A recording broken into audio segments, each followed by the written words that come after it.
ওকে, গুচ্ছ ভর্তি পরীক্ষার রেজাল্ট তো অলরেডি দিয়ে দিয়েছে। তো আমি আশা করতেছি তোমরা ইতিমধ্যে তোমাদের রেজাল্ট পেয়ে গেছো। এখন গুচ্ছ ভর্তি পরীক্ষার রেজাল্টের পর তোমাদের মনের কমন যে প্রশ্নগুলো, সেই প্রশ্নের উত্তরগুলো নিয়েই হচ্ছে আজকের এই ভিডিও। হ্যাঁ, তো আমি হচ্ছি নেহাল। আমি যশোর বিজ্ঞান ও প্রযুক্তি বিশ্ববিদ্যালয়ের কম্পিউটার বিজ্ঞান ও প্রকৌশল বিভাগের তৃতীয় বর্ষে অধ্যয়নরত আছি। আমাদের সময় হচ্ছে প্রথম গুচ্ছ ভর্তি পরীক্ষা হয় তা 2020-21 সেশনে। তো যেহেতু আমি গত 3বারের গুচ্ছের ব্যাপারটা দেখে আসছি, সেই আলোকে হচ্ছে তোমাদের গাইডলাইনটা দেওয়ার চেষ্টা করব। হ্যাঁ, তো প্রথম যে প্রশ্নটা সবচেয়ে বেশি আসে সেটা হচ্ছে যে কাট মার্ক কত হতে পারে এবার। এরপর হচ্ছে যে গুচ্ছের কোন বিশ্ববিদ্যালয়গুলোতে হচ্ছে তোমরা সাবজেক্ট চয়েস আগে রাখবা, কোন বিশ্ববিদ্যালয়গুলো ভালো। এরপর হচ্ছে যে সাবজেক্ট চয়েস দেওয়ার পূর্বে তোমাদের যে বিষয়গুলো জানার দরকার, বা হচ্ছে তুমি তোমার মার্ক অনুযায়ী কি ধরনের সাবজেক্ট পেতে পারো, এই বিষয়গুলো নিয়ে আজকে আলোচনা। হ্যাঁ, তো প্রথমে আমরা যদি এইবারের উচ্চ ভর্তি পরীক্ষার রেজাল্টের দিকে একটু আলোকপাত করি। দেখো দেখো উম, এবার হচ্ছে আমাদের চতুর্থবারের মতো গুচ্ছ ভর্তি পরীক্ষা অনুষ্ঠিত হচ্ছে 2023-24 সেশনে।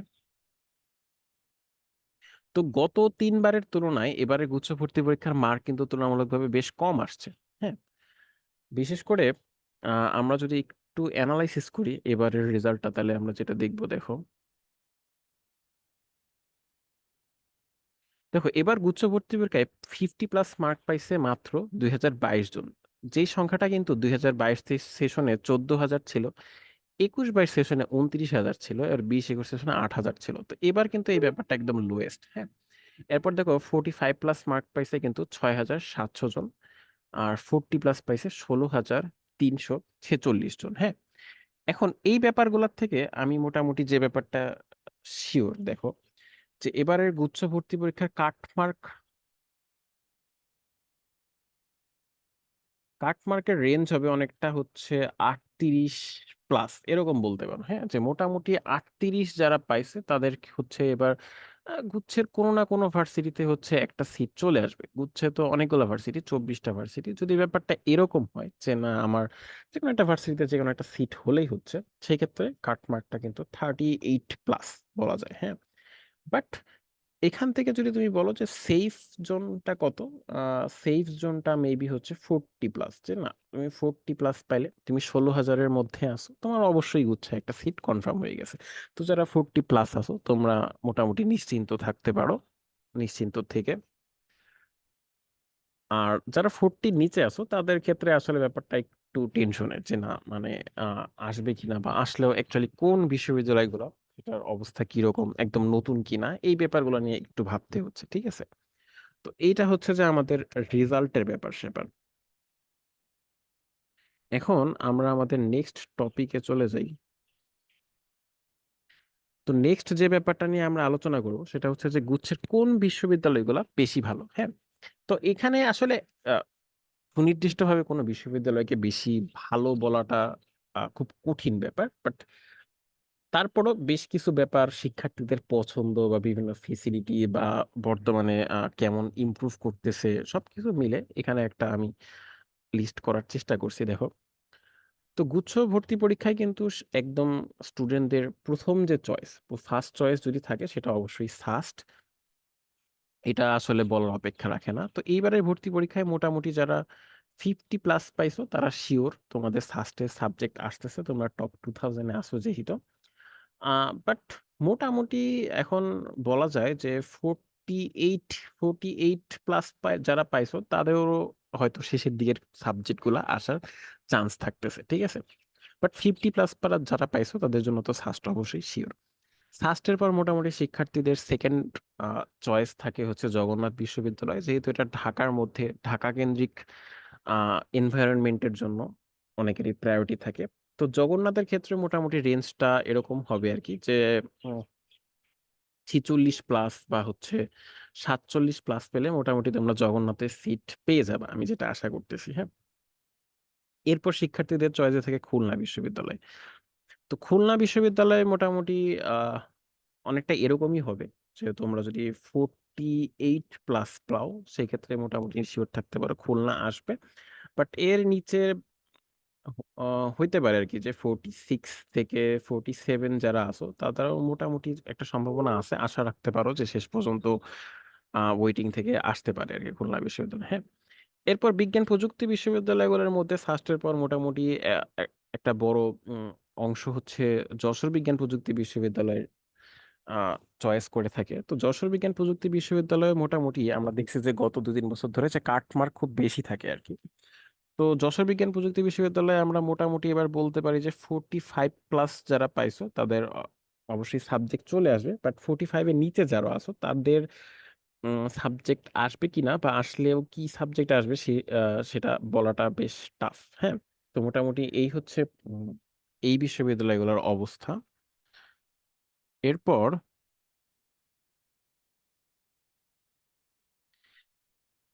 আমাদের এর পরবর্তী বিশ্ববিদ্যালয়গুলোর মধ্যে আছে বিজ্ঞান প্রযুক্তি বিশ্ববিদ্যালয়ের মধ্যে নোয়াখালী বিজ্ঞান প্রযুক্তি বিশ্ববিদ্যালয়, এরপরে মাওলানা ভাসানী বিজ্ঞানী প্রযুক্তি বিশ্ববিদ্যালয় হাজী দানেশ। তো নোয়াখালী বিজ্ঞানী প্রযুক্তি বিশ্ববিদ্যালয় মোটামুটি যারা 40 থেকে 42+ আছো তারা সবাই পেয়ে যাবা সাবজেক্ট, আমি আশা করতেছি। মাওলানা ভাসানী বিজ্ঞান প্রযুক্তি বিশ্ববিদ্যালয়ের ক্ষেত্রে ব্যাপারটা সেম, 40 থেকে 42+। হাজী দানেশের ক্ষেত্রেও সেম, 40+-এ যারা আছো হাজী দানেশে পেয়ে যাবা। ইসলামী বিশ্ববিদ্যালয় আমি গত কয়েক বছর দেখছি যে ইসলামী বিশ্ববিদ্যালয় বেশ অনেক দূর পর্যন্ত টানে, যেহেতু এখানে অনেকগুলা সাবজেক্ট অনেকগুলা সিট আছে। তো মোটামুটি তোমরা যারা 38+, 38+ কি বেশি নিচে হয়ে গেল, 38+ না আসলে আহ মোটামুটি 40+ পর্যন্তই আশা রাখো, বাট হ্যাঁ 38 পর্যন্ত যেতে পারে আর কি ওয়েটিং এ, যদি তোমাদের ভাগ্য ভালো থাকে। যদি তোমাদের ভাগ্য ভালো থাকে মোটামুটি আমি আশা করতেছি যে 38 পর্যন্তও টানার একটা বড় সম্ভাবনা আছে, বাট 40+ হচ্ছে এটার জন্য সেফ জোন। ওকে,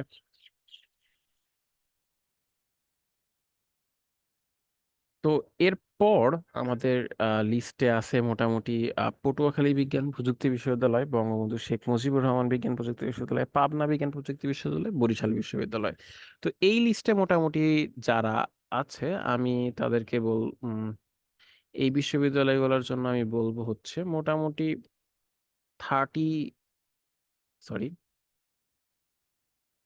38+ যারা আছো তারা মোটামুটি এই 4টা ভার্সিটিতেই আহ সিট পাবা আমি আশা করতেছি। 38+ হইতে পারে এগুলোর জন্য কাটমার্ক। তো এগুলা কিন্তু আসলে একটা সম্ভাব্য, আমি আমার জাস্ট প্রেডিকশন থেকে বলতেছি, একটু আকপিস তো অবশ্যই হইতে পারে। এছাড়া মোটামুটি এরপরে কুমিল্লা বিশ্ববিদ্যালয় আছে, বেগম রোকেয়া বিশ্ববিদ্যালয়, জাতীয় কবি কাজী নজরুল ইসলাম বিশ্ববিদ্যালয়, রাঙামাটি বিজ্ঞান প্রযুক্তি বিশ্ববিদ্যালয়। তো এই বিশ্ববিদ্যালয়গুলোর অ্যাকচুয়ালি কত দূর পর্যন্ত টানবে বলা কঠিন। 38+ যারা পাইছে তারা আশা রাখতে পারো, বাট এর নিচেও যাইতে পারে শেষ পর্যন্ত, বুঝছো। এখন এটা আসলে অনেক কিছুর উপর ডিপেন্ড করতেছে যে গুচ্ছে কতজন ভর্তি হচ্ছে বা সবকিছু মিলে। হ্যাঁ, তো এই হচ্ছে মোটামুটি গুচ্ছের শিক্ষার্থীদের পছন্দের দিক বিবেচনা করলে ভালো ভালো বিশ্ববিদ্যালয়গুলো। হ্যাঁ, মোটামুটি। তো এখন এটা ছাড়াও যে বিষয়গুলো তোমার জানা দরকার সেটা হচ্ছে যে সাবজেক্ট ওয়াইজ ব্যাপারগুলা মোটামুটি সাস্টের, যেমন সিএসসি বা সাস্টের ইঞ্জিনিয়ারিং সাবজেক্টগুলো এগুলা কিন্তু একটা টপ প্রায়োরিটিতে থাকে। তো এই সাবজেক্টগুলো কিন্তু মোটামুটি তোমার আহ, আহ, যারা সাস্টের ইঞ্জিনিয়ারিং সাবজেক্ট এক্সপেক্ট করতেছো তারা মোটামুটি তোমাদেরকে তো অবশ্যই 50+ থাকতে হচ্ছে। হ্যাঁ, এরপর সাস্টের সাবজেক্টগুলো বাদ দিলে একটা বড় অংশ থাকে যে সাবজেক্টগুলোর প্রতি, সেটা হচ্ছে তোমার সিইসির প্রতি একটা বড় ধরনের আহ, শিক্ষার্থীদের থাকে, অ্যাট্রাকশন থাকে। এরপর হচ্ছে তোমাদের ফার্মাসির প্রতি হচ্ছে একটা বড় ধরনের আগ্রহ থাকে, সিইসি আর ফার্মাসি। তো মোটামুটি ফার্মাসির জন্য আমাদের গুচ্ছ বিশ্ববিদ্যালয়ের মধ্যে যেমন তোমার আহ, যে ভার্সিটি গুলা বেশ পপুলার, যেমন হচ্ছে তোমার জগন্নাথ ভার্সিটি আছে, এরপর খুলনা ভার্সিটি আছে, এনএসটিইউ আছে, এরপর হচ্ছে জাস্ট জাস্ট আছে, এরপর হচ্ছে তোমার ইসলামিক ইউনিভার্সিটি আছে। তো মোটামুটি ফার্মাসি এবার আমার যেটা মনে হচ্ছে মোটামুটি যারা 48+ পাইছো, তারা হচ্ছে ফার্মাসি পেয়ে যাবে কোথাও না কোথাও, ঠিক আছে। এর এর নিচেও হইতে পারে 46 47, হয়তো তোমার ইসলাম ইউনিভার্সিটি বা ইসলাম ইউনিভার্সিটি হয়তো আরেকটু টানতে পারে 47, বাট এর নিচে পাওয়াটা বেশ টাফ, যেহেতু ফার্মাসি কিন্তু একদম প্রথম পছন্দের দিকে থাকে। এরপর সিসির কথা, আমাদের গুচ্ছ ভার্সিটি গুলোর মধ্যে মোটামুটি সিসির দিক চিন্তা করলে হচ্ছে সাস্টের সিসি একদম সবার প্রথম প্রাধান্যতে থাকে।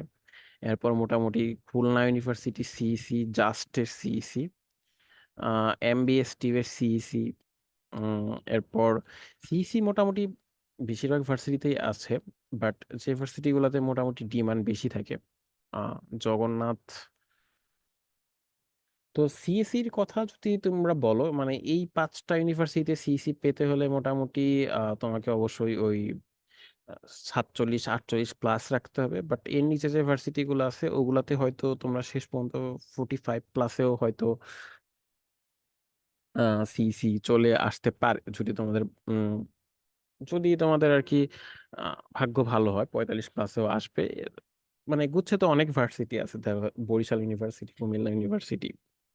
তো আমি বলতেছি না যে 45+এ একদম ভালো ভার্সিটিতে আসবে, মানে কোনো না কোনো ভার্সিটিতে আসার চান্স আছে, এটা ধরে রাখো, বাট সেফ জোন হচ্ছে 47+। ওকে, তো এই হচ্ছে মোটামুটি পপুলার। এখন তো তোমাদের সাবজেক্ট চয়েস দেওয়ার ক্ষেত্রে যে ব্যাপারগুলো জানা জরুরি, আমি যেটা বলতে চাচ্ছি সেটা হচ্ছে যে গুচ্ছ ভর্তি পরীক্ষার প্রথম দুটো সেশনে হচ্ছে যে আলাদা আলাদা ভাবে প্রত্যেকটা বিশ্ববিদ্যালয়ে সাবজেক্ট চয়েস দিতে হইতো, বাট এখন কিন্তু ব্যাপারটাতে একটা পরিবর্তন আসছে। এখন কিন্তু মোটামুটি একটা সিঙ্গেল সাবজেক্ট চয়েসে মোটামুটি সবগুলো ভার্সিটি চয়েসে দিয়ে দিতে হবে, ঠিক আছে।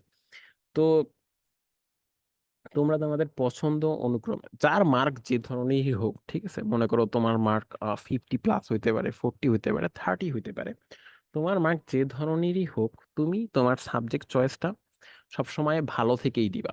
তোমার মতে যে ভার্সিটির ভালো, যে ভার্সিটির সাবজেক্ট ভালো, ওটাকেই তুমি প্রথম দিকে রাখবা। এরপর আস্তে আস্তে পর্যায়ক্রমে তুমি তোমার হচ্ছে মানে পছন্দের অধক্রমে, যেটা বলা হয় আর কি, হ্যাঁ, তোমার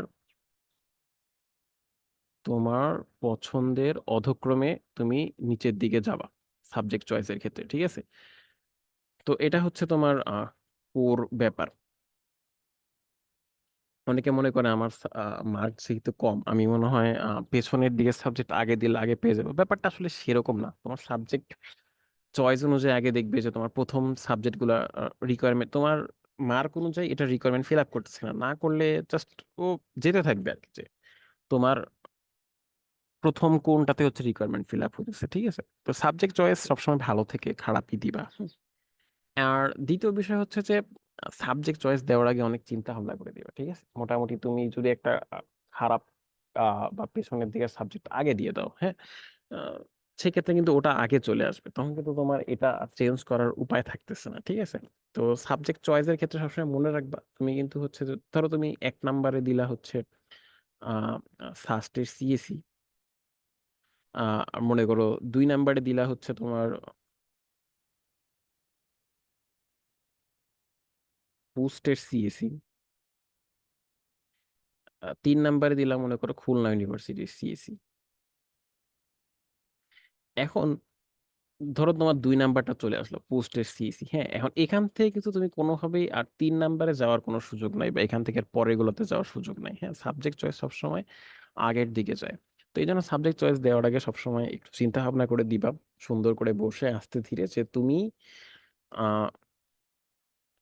এখানে কিন্তু প্রত্যেকটা বিশ্ববিদ্যালয়ের সাবজেক্ট একসাথেই দিচ্ছে, হ্যাঁ। তো তুমি আগে, তোমার যদি ব্যাপারটা এমন হয় যে না আমি সিইসি পড়বো, ভার্সিটি যে কোনোটাই হোক, তো তুমি আগে ফার্স্টে সিইসি দিবা, এরপর ধরো খুলনার সিইসি দিবা, ভালো ভালো ভার্সিটি সিইসি গুলা আগে দিবা, এরপর হয়তো তুমি অন্য সাবজেক্ট গুলো দিবা, এইভাবে আর কি তোমার চয়েস লিস্টটা হবে, ঠিক আছে। তো সাবজেক্ট চয়েস দেওয়ার আগে তোমরা একটু চিন্তা ভাবনা করে দিবা, আর চেষ্টা করবে সবগুলাই দেওয়ার জন্য, সাবজেক্ট চয়েসে বাদ না দিতে। তোমাদের মার্ক অনুযায়ী মোটামুটি আহ, এখনকার যে সিস্টেমটা করছে আগের চেয়ে অনেক বেটার হয়েছে। আগে তো দেখা গেছে প্রত্যেকটা ভার্সিটিতে আলাদাভাবে দিতে হতো, আলাদাভাবে ওয়েটিং লিস্ট আসতো আলাদাভাবে। তো এখন এই ঝামেলাগুলো নাই, মোটামুটি একটা আবেদন ফি দিয়ে মোটামুটি একটা সেন্ট্রাল যে চয়েস, সেটা দিয়ে হচ্ছে তোমরা আহ, ব্যাপারগুলা পেয়ে যাচ্ছ। তো আজকে এই ভিডিওর মাধ্যমে আশা করি তোমাদের কাট মার্ক রিলেটেড ব্যাপার-স্যাপার বা হচ্ছে সাবজেক্ট ওয়াইজ এর ব্যাপার-স্যাপার মোটামুটি আমি একটা ক্লিয়ার ধারণা দিতে পারছি। তো উম সামনে আর কোনো কনফিউশন যদি থাকে তোমরা সেই বিষয়গুলো হচ্ছে কমেন্টে জানাতে পারো। তাইলে হচ্ছে আমি সেই টপিকগুলা নিয়েও মোটামুটি ভিডিও বানানোর চেষ্টা করব সামনে। ঠিক আছে? তো আজকে আপাতত এই পর্যন্তই। যারা ভিডিওটা দেখছো সবাইকে অসংখ্য ধন্যবাদ। তোমাদের যদি কোনো প্রশ্ন থাকে অবশ্যই কমেন্ট সেকশনে জানাতে পারো। আর ডেসক্রিপশনে আমার হচ্ছে আমার সাথে কেউ যদি পার্সোনালি কোনো সাজেশন নিতে চাও সেটাও হচ্ছে আমার কাছ থেকে নিতে পারো। ঠিক আছে? ডেসক্রিপশন বক্সে হচ্ছে কন্ট্যাক্ট ইনফরমেশন দেওয়া থাকবে। তো হচ্ছে যারা মোটামুটি কাটমার্কের উপরে আছো বা তোমাদের সিট নিশ্চিত হয়েছে সবাইকে হচ্ছে শুভকামনা তোমাদের জীবনের পরবর্তী স্টেজের জন্য। তো